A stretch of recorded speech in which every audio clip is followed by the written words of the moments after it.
Revenge with Karen.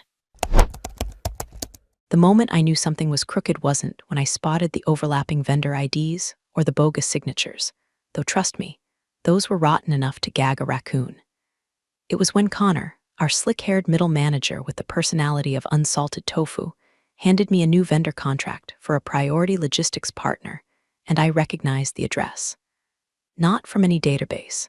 No, because it was the same goddamn PO box I used for returning Amazon packages. That's when I started printing, quietly, carefully. Every page had that faint scent of toner and dread. My name's Elizabeth. I used to be the ghost in the machine over at Raskin Freight Tech, where we turned chaos into shipping routes and procurement pipelines. I wasn't flashy. I didn't pitch ideas in Slack or show up with a ring light for Zoom meetings. I just kept the lights on. You know the type, every office's quiet backbone, also known as the woman people forget until it's too damn late. Now look, before we go any further, I'm going to ask you for something real quick. If you're one of the 95% of folks listening without hitting that subscribe button, hey, I get it, commitment's scary. But if this story grips you even half as hard as Connor's gonna grip the armrests during his federal deposition, hit that like and subscribe.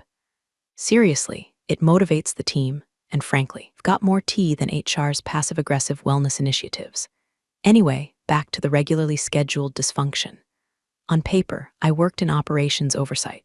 In practice, I was the unofficial quality firewall between our company and whatever half-baked scheme the execs were running this quarter. Procurement reviews, vendor verifications, compliance cross-checks, you name it. For a while, it was clean enough. Stressful, sure, nothing that smelled like cooked books or shadow contracts. Then, the red flags started flapping. First, it was the vendors. We'd already been burned by duplicate entries years ago, basic stuff, different vendor IDs tied to the same tax number. That's why we built out the triangulation protocol, a fancy name for don't let us buy toilet paper from a shell company. Yet here they were again, IDs that looked legit, until you saw that 3 of them routed to the same damn phone number, some burner cell registered in Yakima, Washington. The names were things like Holt Freight Solutions or HFS Global, all eerily similar. And the certifications? God help me. One vendor claimed to have an ISO 9001 quality cert, but the PDF on file was scanned so poorly. It still had a fax number from 1998 and listed their compliance officer as Tommy. No last name, just Tommy. Still, I didn't panic, not yet. I flagged the file, requested a recertification, and held back on approvals for anything tied to that cluster of vendors. That's when I got my first ping from Connor. Elizabeth, please unblock Holt Freight. They're essential to the Q4 rollout. I replied, awaiting updated certification per protocol. His answer, we're streamlining protocols. You're slowing things down. And just like that, I realized I'd hit a nerve, so I dug deeper. Not just the vendors, I looked at project codes, budget allocations. I noticed certain low-visibility projects, ones that should have gone through oversight, were being direct assigned without compliance tags. Weirdly, a lot of them were routed through this new procurement system Connor pushed to integrate last quarter. I requested access logs. Denied. I requested change history. Redacted. I requested to speak to the implementation lead. Transferred departments. Now I'm not a conspiracy theorist. I don't wear tinfoil hats. But when your own company starts treating standard protocol requests like you're asking for nuclear codes, something's rotten. So I changed tactics. I stopped pushing back loudly. Instead, I started keeping records. Everything went into a private folder called Cert 2009, an old reference only a few of us compliance fossils would even recognize. I logged screenshots, saved Slack threads, exported audit trails, and created a shadow copy of every flagged document. Meanwhile, I kept showing up. Smile in meetings. Say noted instead of that's a damn lie.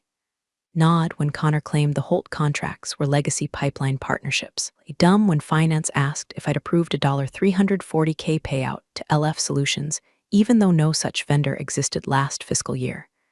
And while they thought I was fading into irrelevance, I was assembling a cathedral of evidence, brick by brick. They said I was being too cautious. I called it due diligence. They called me resistant to change. I called it not wanting to be indicted. But fine. Let them think I was timid. Connor think I was out of gas. Because my research was only just beginning. The meeting was supposed to be one of those feel-good Monday morning check-ins, where Connor would slap on his plastic grin, throw out corporate buzzwords like synergy and momentum, and then bark at us to be agile while he scrolled Instagram with his mic hot.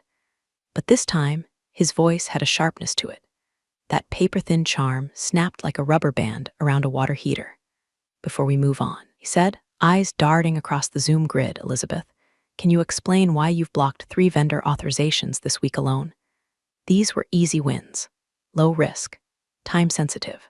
The way he said time-sensitive made it sound like we were defusing bombs instead of vetting $200K logistics contracts from companies that couldn't even spell invoice. I unmuted. As stated in the review notes, those vendors are missing required certifications. And cut me off?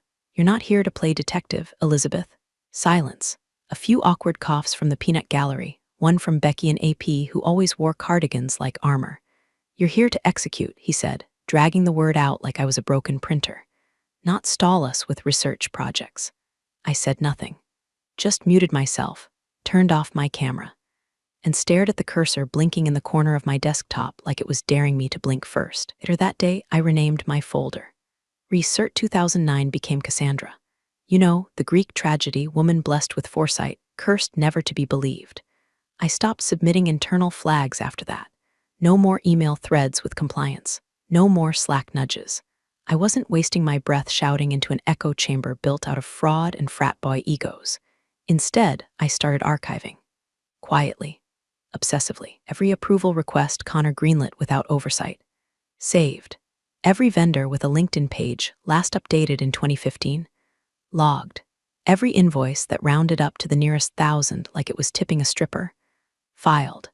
I set up filters to forward every internal procurement notification to a secure external account.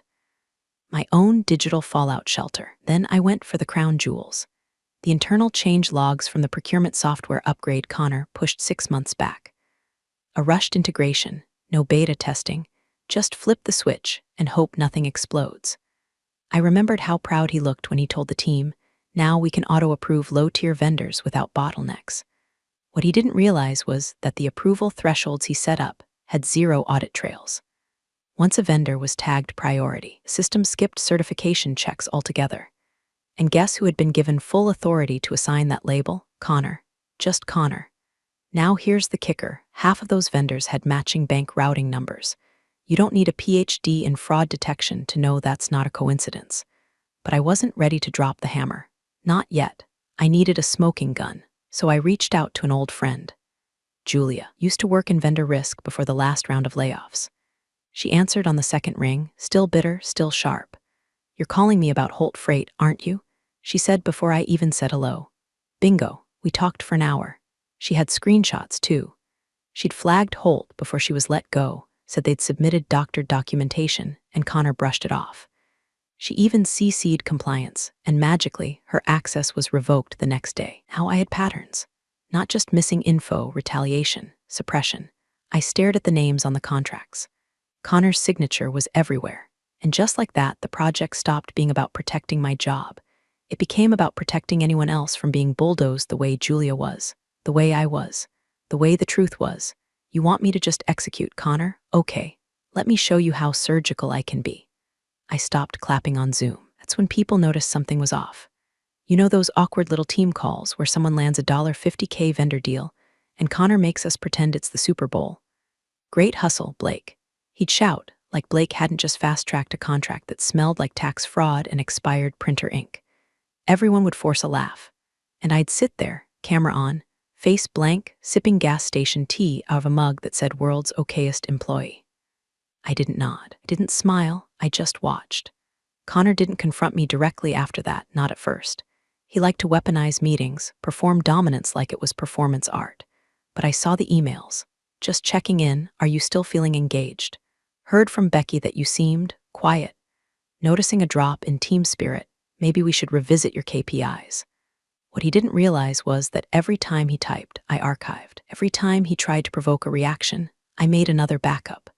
Every passive-aggressive circling back became another breadcrumb in a growing trail of digital rot. During the day, I did the bare minimum. I logged into the procurement portal, approved the few vendors that passed muster, denied the ones that didn't, and kept my mouth shut about everything else. But when 5 o'clock hit, I turned into a damn machine. Spent nights with cold pizza crusts and 3 monitors glowing like stage lights in a courtroom drama. One screen for emails, one for spreadsheets, one for the documentation rabbit holes only a compliance nerd like me could love. And let me tell you, the holes were deep. Vendor A and Vendor B, supposedly unrelated, both listed the same emergency contact number. Vendor C filed a safety certification, signed by a notary who died in 2016. Vendor D had been audited by a firm whose LinkedIn profile only had 2 employees, both of them named Derek, with the same profile picture. It was like peeling wallpaper in a haunted house, every layer worse than the last. And through it all, I kept growing the folder. Cassandra lived on an encrypted external drive, backed up to a secure vault in my personal cloud with 2-factor authentication and a hidden failsafe that would delete everything if anyone tried to tamper with it. But the real jewel? Cert 2009. A little digital Easter egg hidden inside the Cassandra folder. Just one file, no subfolders, labeled after a clause in the old compliance manual that no one under 40 had ever read. Back when I first started, we used to joke about it. If all else fails, invoke Cert 2009. It was a procedural relic meant to preserve whistleblower integrity during procurement audits. Buried deep in the old onboarding PDFs, long since replaced by flashier, less robust systems. But here's the thing. It was never removed, just forgotten. And according to Cert 2009, any internal report cross-referencing procurement chains with proof of bad faith oversight sent to state regulators with time-stamped logs was considered protected material, not admissible to internal suppression, not subject to dismissal, which meant the moment I hit send, they couldn't erase it, couldn't bury it in pending reviews or pass it off as a disgruntled employee tantrum. But I wasn't ready yet. The report had to be airtight. No holes, no ambiguity, so I kept going. Started mapping connections between Connor's pet vendors and a mysterious consulting firm called Blue Prairie Logistics Solutions. Sounded fake because it was fake. Their website? Stock photos and lorem ipsum filler text. Their listed clients? Non-existent. Their bank account? Shared with Holt Freight. The kicker? One of our former interns, fresh out of college, was now director of strategy at Blue Prairie. How convenient. By now, I was pulling phone logs. Not wiretaps, just timestamps. Who called who, when, for how long. Vendor submissions were often followed by calls to Connor's office line. The same 3-4 numbers kept popping up. It wasn't just sloppiness. It was a network. A pipeline of falsified vendors routed through dummy companies, greenlit by Connor, and rubber-stamped through our automated procurement system. Every node of it wrapped in just enough plausible deniability to confuse anyone not looking closely. But I was looking, and I wasn't blinking. One night, around 2:30 a.m., I closed Cassandra for the night and walked past the bathroom mirror. I looked like hell. Eyes bloodshot, shoulders hunched. A face so blank even my own reflection didn't recognize me. But behind that exhaustion was something deeper. Resolve. This wasn't rebellion. This was research. And the truth was now a living thing, breathing in my hard drives, ticking like a bomb. They reassigned the Blackridge expansion audit. I didn't even pretend to act surprised. That was my project, months of groundwork, compliance checks, contractor screenings. I'd built the whole damn framework from the bones up, line by line. But when the official notice came through Slack, there it was, plain as printer paper. New primary assigned, Mason. Mason. The intern I once had to remind not to staple vendor W-9s upside down. Now, suddenly audit lead, because of course he was. Connor didn't even have the spine to say it out loud. Just sent the announcement like it was a calendar invite and ghosted. Within hours, the whispers started. Elizabeth's stepping back. She's burned out. Connor says she's not aligned with the company vision anymore. I overheard Becky near the coffee machine say, I think she's just tired, like I was some sad spinster of the spreadsheet world, too brittle to keep up with the hustle. Tired, honey. Could have filed a vendor fraud report while sleepwalking and still had time to proofread Mason's sorry excuse for a compliance checklist. But I played it cool. Let the narrative grow legs. Let them think I was fading, because no one's more dangerous than a woman they've already written off. Then came the 1-1. Connor booked it for Friday, 4:30 p.m., classic power move. Late enough to throw off your weekend, but early enough to pretend it was casual. He didn't bother with pleasantries. Just sat down, fiddled with his watch, then said, You've been disengaged. I tilted my head like a confused puppy. Disengaged? You've declined 3 cross-department audits. You missed the stakeholder sync. You're barely responding in Slack. I wasn't aware we had a Slack channel called Make Mason Look Competent. He didn't laugh, just leaned in, voice dropping into that condescending register manager's use when they've mistaken fear for respect. You're not here to research, Elizabeth. You're here to execute. Are we clear? My silence was louder than anything I could have said. I just stared at him, not angry, not flinching. Just done. I wanted to say, are we clear? I wanted to say, you wouldn't know execution if it audited your soul. I wanted to say, your clear is about to be subpoenaed. But I said nothing, because some words are too expensive to waste on the wrong ears. I left the meeting, walked to my desk, and opened Cassandra. That night, I didn't sleep. I brewed a pot of coffee that tasted like burnt pencil shavings and rage. And I wrote, not just notes, not just summaries, the executive summary, the real one, the one that would live forever in government records. I laid it all out in legalese that could cut glass.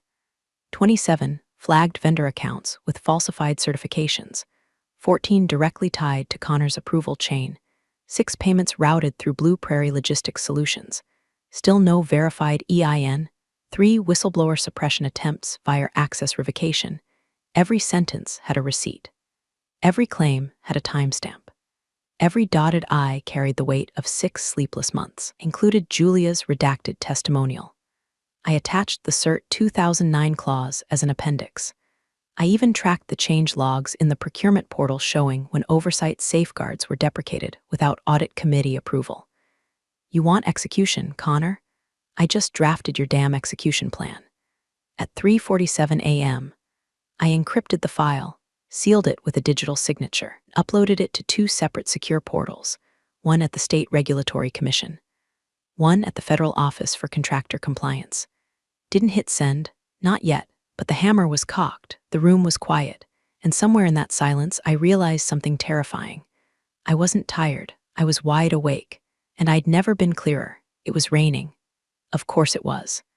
That pathetic kind of office park drizzle that makes even the concrete look ashamed of itself, kind of rain that smells like printer toner and layoffs. Thursday, 3:12 p.m. The day had dragged like a broken mouse cursor, click, freeze, blink. My calendar was mostly blank, save for one last-minute invite that popped up with no subject line and no context. Just meeting room B, 3:15. Mandatory. I already knew. Connor was waiting when I got there, leaning back in one of the chairs like he owned the air. Had that fake relaxed posture managers use when they think they're playing chess, but it's really go fish. On the monitor beside him, a familiar face flickered into focus. Marta from HR, dialing in from whatever beige airbag they stash remote HR when they need plausible deniability. Connor didn't even let her speak. Elizabeth, he said, flipping through a manila folder like it meant something, you've declined 3 critical assignments in the last 6 weeks. That's not a partnership, that's underperformance. I kept my face neutral. Marta added like a disembodied ghost, this isn't disciplinary, it's operational alignment. We're pivoting fast and we need team members who are engaged, proactive, and frankly, flexible. Flexible, that word again. The corporate yoga pose of blame shifting. Connor leaned forward, elbows on the table. We're terminating effective today.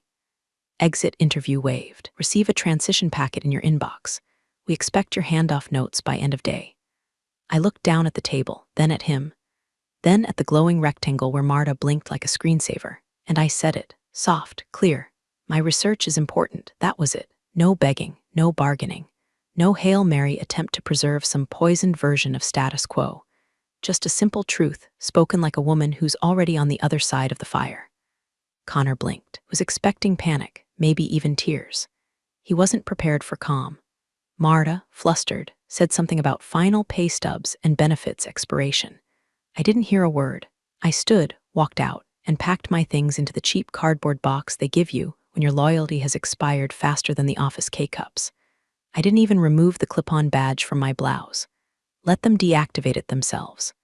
As I walked past Mason's desk, looked up with this guilty half-smile, like maybe he thought this was a game of musical chairs, and he just happened to sit down at the right time.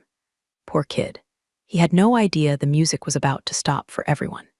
I drove home in silence. No podcast, no music, just windshield wipers slicing through the mist while my phone buzzed with LinkedIn endorsements from people who hadn't spoken to me in years. At home, I changed into sweatpants and a hoodie, took off the badge, let it sit on the kitchen counter like a severed limb. Then I plugged in the drive, Cassandra, still humming, still whole. I opened the executive summary, double-checked every attachment, verified hash encryption, scrubbed metadata, and signed it all with a timestamp certificate. 2 emails, one to the State Regulatory Commission, one to the Federal Office of Contractor Compliance. CC, my attorney. BCC, myself. Subject line, Procurement Oversight Concerns Whistleblower Submission, Ref. Cert 2009 attached. The full report, sealed, delivered. I hit send. Then I closed the laptop, walked to the kitchen, and poured myself a glass of red so cheap it didn't deserve a cork. I sipped, staring out the window, watching the rain roll off the gutters like the last remnants of fear. I felt nothing, not joy, not vengeance. Just weightlessness, because the moment you realize you were never crazy, just correct, there's a kind of peace that no performance review can touch. And somewhere in a downtown server farm, Cassandra was already stirring. The building always smelled like burnt coffee on Monday mornings. Burnt coffee and fear, if you were paying attention. The first sign that something was moving, really moving, was subtle. A ping on the corporate legal team's inbox, simple subject line from the State Regulatory Commission. Formal request, immediate records preservation, active review pending. They didn't even open it right away. Melissa in legal was still nursing her chai latte and griping about her neighbor's Halloween decorations. But the second she did, she dropped the cup, right onto her keyboard. Within 15 minutes, the glass doors to legal clanged shut. Frosted glass. Do not disturb. By 9:03 a.m., Connor had emerged from his corner office like a roach under stadium lights. Shirt untucked, eyes twitchy, phone pressed so hard to his ear it looked like he was trying to absorb it.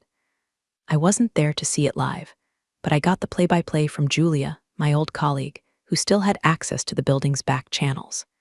She messaged me a screenshot of a Slack message forwarded from one of the legal interns.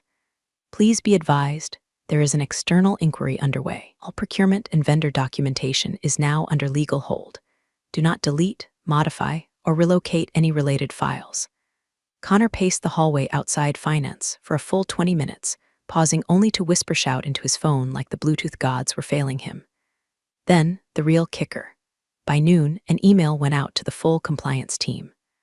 Welcome back, George Kim, Special Project Compliance Support George. Guy they pushed into early retirement 6 months ago for cost savings. The same guy who'd built half the original vendor review protocols. The guy who used to bring his lunch in a thermos and had a photographic memory for audit trails. Suddenly, George was back, with access, with authority. That's how you knew legal was scared.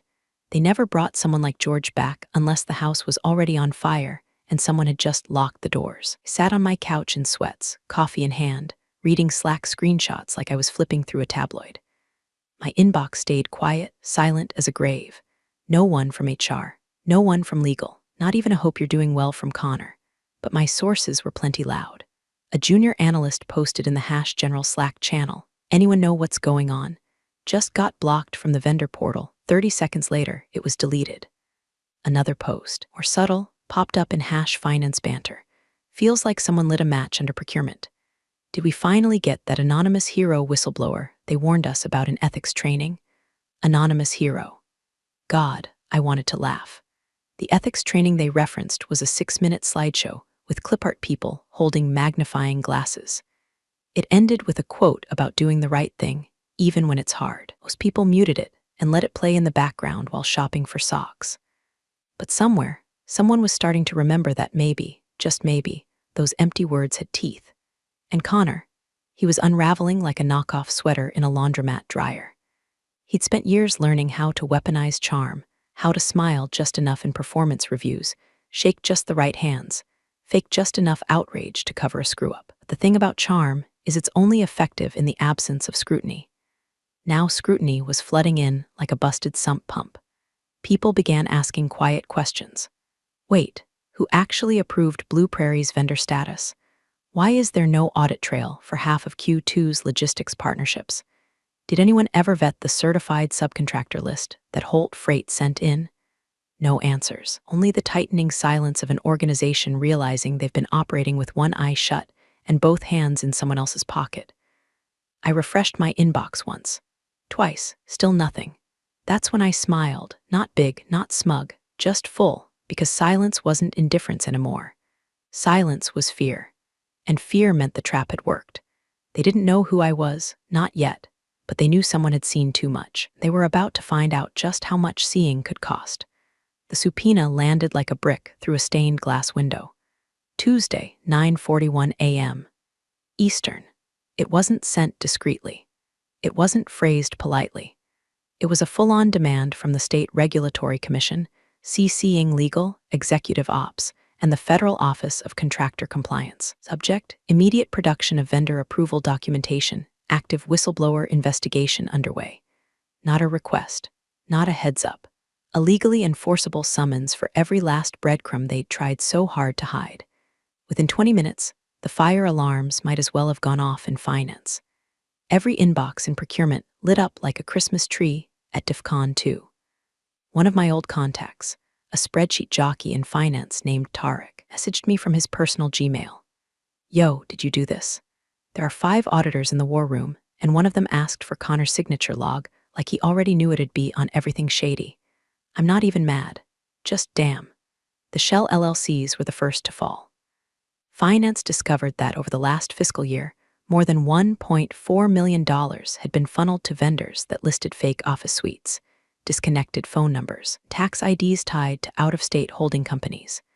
Names like RBL Logistics and Carter Freight Solutions, all, as it turned out, routing to the same 3 bank accounts. 2 in Delaware, 1 in Nevada. Each of those accounts was traced back to a management firm listed under Blue Prairie Logistics Solutions. And guess whose name popped up in multiple flagged wire transfers? Connor, direct approvals. No oversight, no counter-signatures. Just him, rubber-stamping fraud like he was handing out parking passes. What really made me stop and stare, though, was a leaked internal email. Someone screenshotted it from legal's Teams thread and forwarded it to half the company before IT could shut it down. It was from Connor. Sent at 11:13 a.m. Subject: urgent Elizabeth Ramirez, who let her near the vendor audit systems. Was she even authorized for procurement chain review? Weren't we informed she had access to CERT protocols? Find out what she downloaded. I want a full audit of her activity ASAP. I sat on my couch, barefoot, still in pajamas, watching the email swirl across Twitter like smoke from a bonfire. So now, suddenly, it mattered that I existed. For years, I was the invisible cog. The woman who just handled things, who wrote the SOPs, then got left out of the process reviews, trained 3 department heads, and got 0 credit when the workflows didn't collapse. I was the caution flag they sped past, the red light they ran, the paper trail they thought was too faint to follow. And now I was a ghost in their machine, and they were choking on the cold breath of everything they'd ignored. They were scrambling, rebuilding the very walls they'd demolished, pretending the fire hadn't already scorched the foundation. New task force was announced to review vendor processes. A compliance summit was scheduled. Connor, for once, wasn't on the meeting invite. Funny how fast the tide turns when the water's radioactive. Still, I didn't celebrate. There was no victory lap, no smug grin, just a quiet ache in my chest and the echo of a dozen moments when I'd spoken up and been waved away. When I flagged that duplicated vendor ID 6 months ago, and Mason called it a quirk, I questioned Blue Prairie's credentials, and Connor said, "Don't worry, it's a legacy vendor." When I pointed out that Holt Freight's safety certificate was forged, and legal never responded, it wasn't just that they were corrupt. It was that they were lazy about it. Confident I wouldn't matter. Convinced I was too small, too tired, too unseen to be a threat, and maybe for a while I was. But now the subpoenas had teeth. And every tooth had my fingerprints. Made the announcement at 10:02 a.m. on a Wednesday, midweek, mid-morning, mid-chaos. A press release hit the wire like a slap across the face. Raskin Freight Tech to pay $10 million in civil penalties for systemic procurement violations. $10 million. Not a rounding error, not a slap on the wrist, a body blow. A corporate confession disguised in passive voice. Irregularities were discovered. Processes failed. Internal whistleblower prompted an investigation. They didn't name me. Of course they didn't. Publicly, I was a ghost. an anonymous silhouette in a vague compliance cartoon. But inside the legal community, they knew. The moment that press release dropped, my inbox lit up like Vegas on rent day. First was Janine from the Office of Federal Contractor Compliance, the same woman who'd received my Cassandra submission. She sent me a one-line email. We read every word. Then came the lawyers. A dozen firms, 2 of them I'd never even heard of, all wanting to connect for coffee. But the one that mattered came late that afternoon. Subject: Consulting Opportunity Discrete Engagement from M. Ross at Alton Wesley Partners. I remembered Alton Wesley. They were the firm Raskin tried to poach last year, but failed when they wouldn't agree to waive oversight clauses. They'd sniffed something off even back then. Elizabeth, been following recent developments.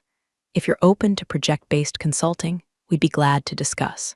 We believe your expertise could be invaluable to our compliance restructuring efforts across multiple verticals.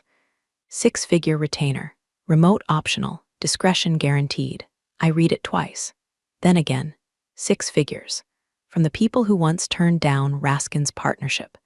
Validation doesn't always come with trumpets. Sometimes it arrives as a cleanly worded email and a contract with no fine print. Meanwhile, Raskin Freight Tech was unraveling in slow motion. By noon, finance had issued a company-wide statement full of corporate glitter. We take these matters seriously. We are implementing corrective protocols and restructuring leadership to rebuild trust. Translation: half the C-suite was transitioned. Connor, suspended pending further review. They hadn't fired him yet. He was bleeding in the water, and the sharks were starting to circle. I watched the local business news report while folding laundry. Their anchor, a guy with a permanently smug expression and too much hair gel, said, sources close to the case report that the internal whistleblower had access to over 6 months of encrypted procurement records, including falsified contracts, shell company payments, and misused legacy vendor channels. Resulting fine is one of the largest in the state's logistics sector history. He didn't say my name, but I saw it in his eyes. Whoever this whistleblower was, they weren't just lucky. They were surgical. I muted the TV and stared out my apartment window. It wasn't satisfaction I felt, not entirely. It was colder, harder, earned, the kind of validation that doesn't hug you, doesn't pat you on the back. It just stands beside you like a shadow and says, you were right. You were always right. I opened the Alton Wesley offer again, read through the clause about independent discretion. Thought about all the times I had to chase signatures from people who didn't know the difference between a vendor and a vulture. This wouldn't be like that. I wouldn't be ignored again, because this time I wasn't just cleaning up someone else's mess. I was the reason it got exposed. The boardroom was silent except for the rustle of legal pads and the subtle, suffocating hum of corporate dread. No catered lunch, no bottled water, just tension. Raw, unfiltered tension so thick it could have been packaged and shipped with a freight label. It was the quarterly governance review, at least, that's what they were calling it. In reality, it was a triage session. Every exec, every partner, every desperate last shred of leadership crammed into one glass-walled room like sinners at confessional. At the head of the table stood Meredith, the company's outside legal counsel. Neutral suit, steel in her eyes. In front of her, a slim, ominous folder stamped Regulatory Response Confidential. She didn't dramatize. She didn't build suspense. She just opened to page 3 and began reading names.